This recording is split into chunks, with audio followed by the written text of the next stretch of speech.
Halo teman-teman semua, kita akan melanjutkan kisah Tan Yun membalas dendamnya kepada para dewa dan kembali menjadi dewa tertinggi. Tapi sebelum itu, pastikan kalian sudah subscribe dan like video ini. Oke, langsung saja kita mulai. Tan Yun tahu bahwa Song Wuxiao memiliki jiwa janin ruang spasial dan tubuh suci Xuan Yin. Setelah berlatih 9 putaran formula pedang Swanson yang dia berikan padanya, dia seharusnya akan memiliki kekuatan untuk menantang di atas levelnya. Dalam perjalanan, alis Song Wuxiao terangkat dan melihat ke samping ke arah Gongsun Ruoxi. "Kakak senior, ada apa denganmu? Kau terlihat linglung." "Bukan apa-apa, aku hanya mengingat beberapa hal di masa lalu," ucap Gongsun Ruoxi tersenyum dan bertanya-tanya dalam pikirannya.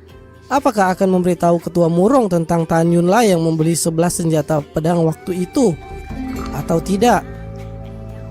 Guru pernah salah mengira Tan Yun sebagai murid tak berguna saat memilih di gerbang luar. Jika aku mengatakan kepadanya bahwa Tan Yun kemungkinan besar adalah master besar pemurni senjata, guru pasti akan marah. Gongsun Ruoxi memikirkan hal ini dan memutuskan untuk tidak memberitahu Ketua Murong untuk saat ini. Gongsun Ruoxi berkata dengan rasa ingin tahu, "Adik junior Song Wu, orang seperti apakah Tan Yun itu? Cara apa yang digunakan untuk memenangkan hatimu? Bisakah kau berbagi pengalaman cintamu dengan Tan Yun padaku?" Setelah Song Wuxiao sedikit terdiam, jawabannya selanjutnya mengejutkan Gongsun Ruoxi.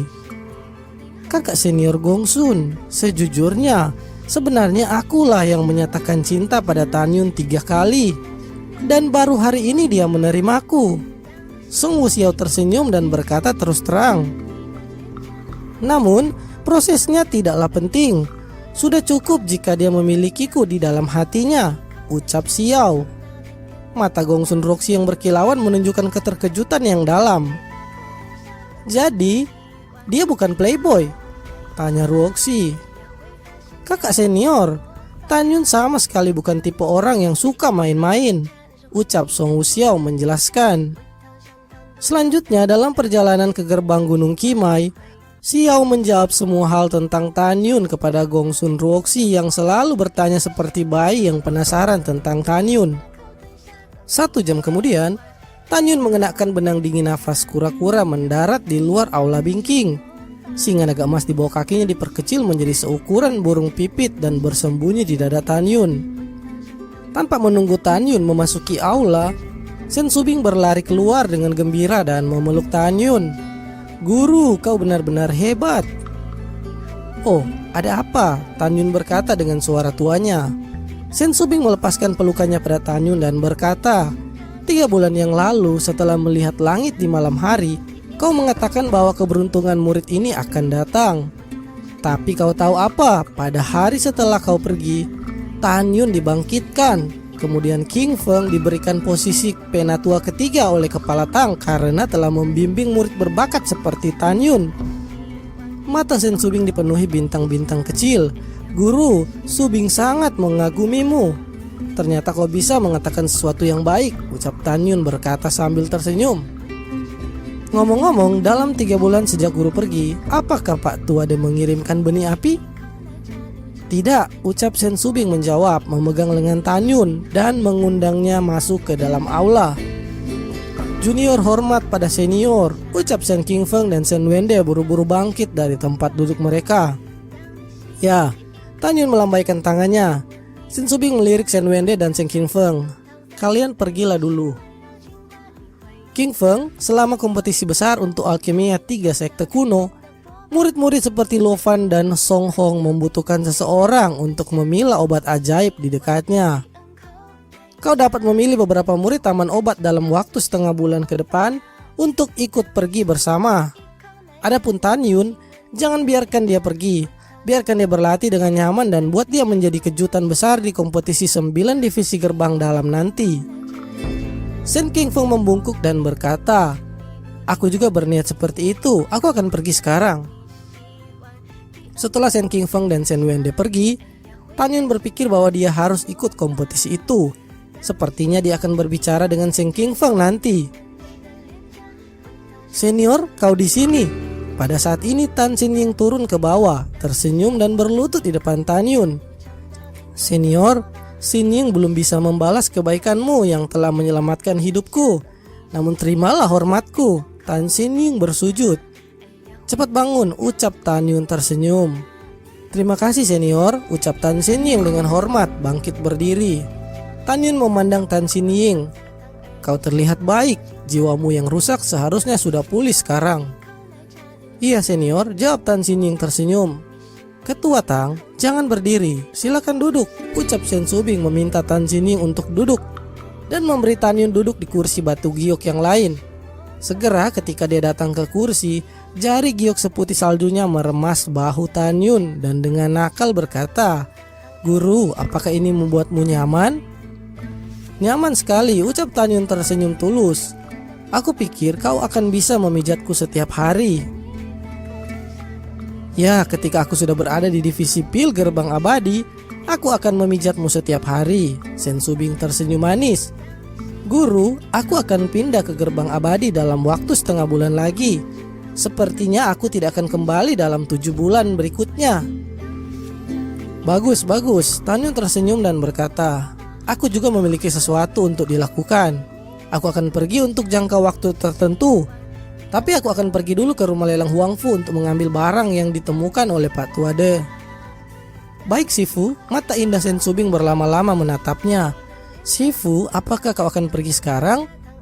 "Ya, aku punya sesuatu yang penting untuk dilakukan." Setelah itu keduanya mengantar Tan Yun keluar dari aula. Di hadapan kedua wanita itu, Tan Yun berdiri di udara dan terbang. Dalam sekejap mata, dia menghilang tanpa jejak. "Subing, aku juga sudah lama pergi dari gerbang abadi. Aku akan kembali dulu hari ini," Tan Xinying berkata. "Aku juga akan pergi dengan para ketua divisi untuk memimpin kompetisi alkimia di sana," ucap Tan Xinying. Setelah meninggalkan Gunung Peri Bingking, Tan Yun melepas benang dingin nafas kura-kuranya dan terbang kembali ke Gunung Peri Changling dengan pedang terbangnya. Dia melihat Luo Fan dan Song Hong menunggunya. Setelah Tan Yun dan keduanya berbicara selama setengah jam, Shen Qingfeng datang ke taman pengobatan Lingshan dan menyatakan bahwa sesuatu yang penting akan diumumkan. Jadi Fan Luo dan Song Hong segera pamit untuk pergi. Meskipun Shen Qingfeng menjadi penatua ketiga, dia masih bertanggung jawab atas kebun obat Lingshan. Di antara kerumunan, Shen Qingfeng memilih 50 murid dari kebun obat termasuk Daniu dan menyuruh murid-murid terpilih untuk berkumpul di Gunung Peri Bingking setengah bulan lagi untuk ikut membantu kompetisi. Sebelum Shen Qingfeng pergi, Tan Yun berkata bahwa dia ingin ikut untuk melihat dunia luar. Shen Qingfeng awalnya tidak setuju, tetapi Tan Yun berulang kali berjanji bahwa dia tidak akan pernah mengecewakan Shen Qingfeng dalam kompetisi di 9 divisi gerbang dalam nanti. Shen Qingfeng akhirnya setuju. 10 hari kemudian, di Aula Murong, aula ini dipenuhi keributan. Saat ini seorang lelaki tua membungkuk kepada ketua Murong. Dia sangat sedih dan marah. Dia berteriak, "Ketua, tolong buat keputusan untuk muridku Cao Bin." "Ketua, kita hanya memiliki 4 murid master besar pemurni senjata tingkat bawah. Dan itu termasuk murid saya ini. Sekarang murid ini telah dihancurkan oleh Tan Yun. Butuh setidaknya setengah tahun untuk pulih. Hal ini membuatnya tidak dapat berpartisipasi dalam kompetisi besar dari 3 sekte kuno," ucap orang tua itu. Orang tua itu adalah guru Cao Bin, Wang Xi, yang juga merupakan penatua kelima dari divisi senjata gerbang dalam. "Cukup, berhenti bicara." Ketua Murong sangat marah sehingga tubuhnya yang halus bergetar menatap Wang Xi dan memarahinya. "Kau ingin aku memutuskan apa? Apakah aku harus pergi ke Sen Subing untuk berdebat dengan wanita jalang itu dan mengatakan bahwa murid berbakat dari divisiku dikalahkan oleh murid tukang dari divisinya? Coba lihat muridmu ini, ada di ranking 180 teratas di daftar naga. Semua orang akan setuju kalau dia bukanlah lawan sepadan untuk Tan Yun. Jika masalah ini menyebar, kemana akan kutaruh mukaku ini?" Saat ini ketua Murong malah melampiaskan depresi dan kekecewaan di hatinya kepada Wang Xi dan muridnya Cao Bin. Dia tidak pernah berpikir bahwa Tan Yun, yang tidak diinginkan oleh semua kepala divisi pada saat pemilihan murid di gerbang luar, akan menjadi sekuat ini. Ketua Murong, tolong tenanglah dulu, ucap Wangxi yang gemetar. Ketua Murong mengambil nafas dalam-dalam dan berkata dengan suara dingin, "Pergilah dan sembuhkan Cao Bin dengan baik. Dia tidak harus ikut kompetisi 3 sekte kuno ini." "Baik ketua, aku pergi dulu." Setelah Wangxi mengambil perintah itu, dia kemudian pergi. Ketua Murong tiba-tiba melihat ke belakang dan menatap Song Wuxiao dan Gongsun Ruoxi yang terkulai. Setelah menenangkan suasana hatinya sedikit, dia kemudian berkata, "Katakanlah apa yang terjadi."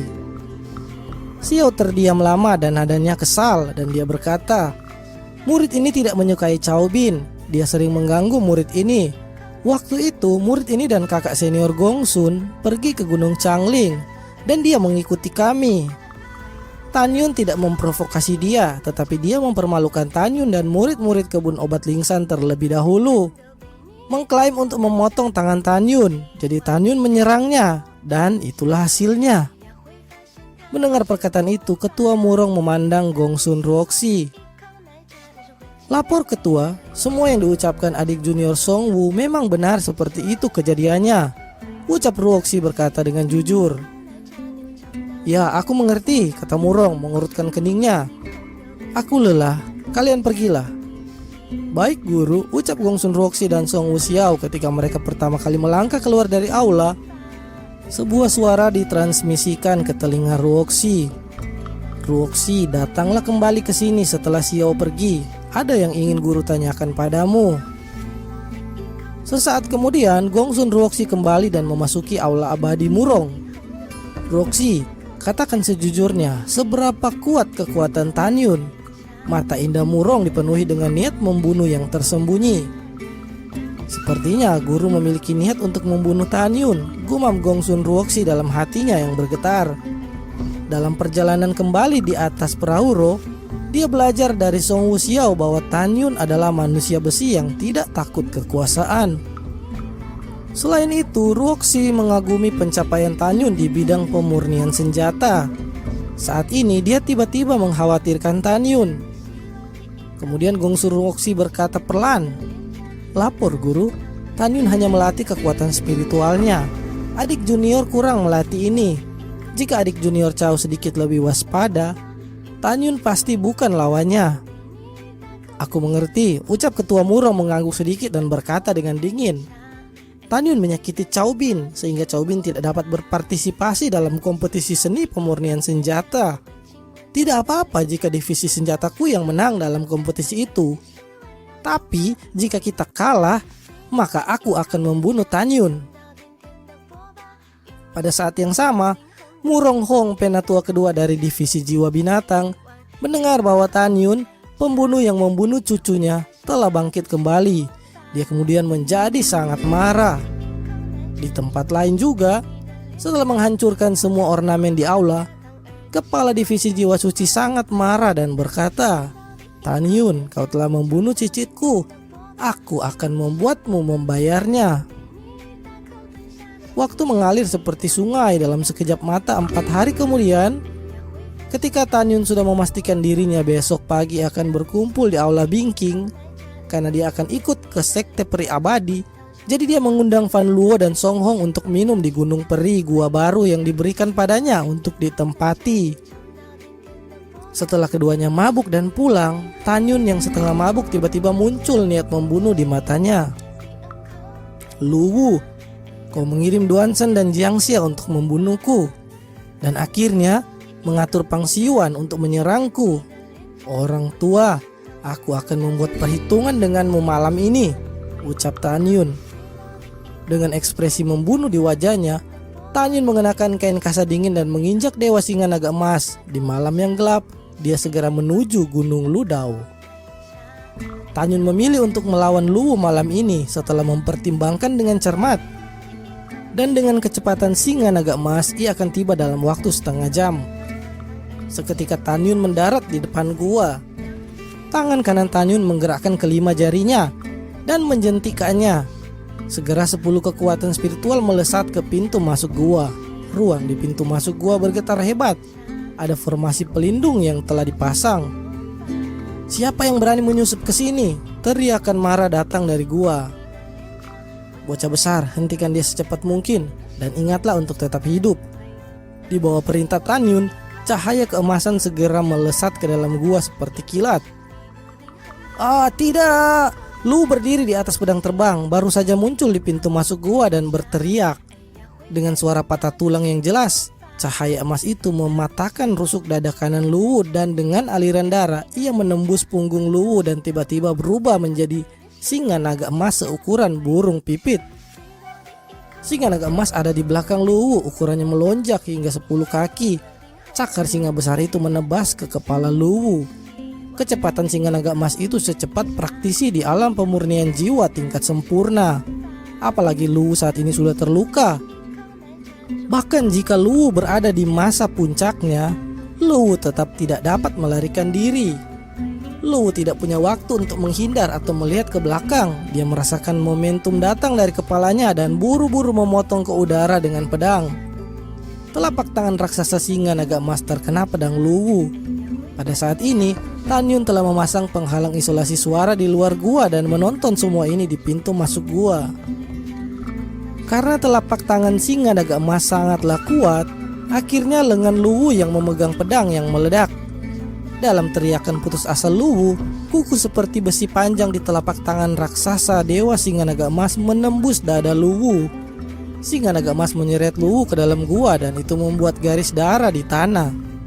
Sosok Tan Yun segera melintas memasuki gua dan menatap Luwu yang terluka parah di tanah.